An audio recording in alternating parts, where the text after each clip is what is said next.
যেই ব্যক্তি রাতের বেলা এই দোয়াটি 3 বার পরে ঘুমিয়ে যাবে, আল্লাহর নবী বিশ্বনবী সাল্লাল্লাহু আলাইহি ওয়াসাল্লাম বলেন, সকাল বেলা যখন আল্লাহ তাআলার বান্দা ফজরের নামাজের মাঝে যখন উঠবে, আল্লাহ নবী বলেন রাতের বেলা এশারের নামাজ পড়ার পরে, খাবার খাওয়ার পরে আল্লাহর বান্দা যদি এই দোয়াটা 3 বার পড়তে পারে, তাহলে আল্লাহ পাক রব্বুল আলামিন সকাল বেলা ঘুম থেকে ওঠার আগে আগে আমার আল্লাহ তাকে নিষ্পাপ মাসুম বাচ্চার মতো আমার আল্লাহ পবিত্র বানায়া দেই।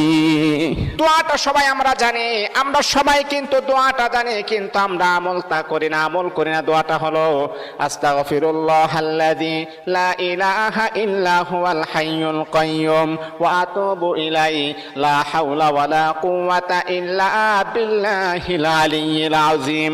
3 বার যদি আপনি পড়তে পারি, ইনশাআল্লাহ আল্লাহ পাক রব্বুল আলামিন আমার আপনার জীবনের সমস্ত গুনাহগুলোকে আমার আল্লাহ ক্ষমা করে দিবে।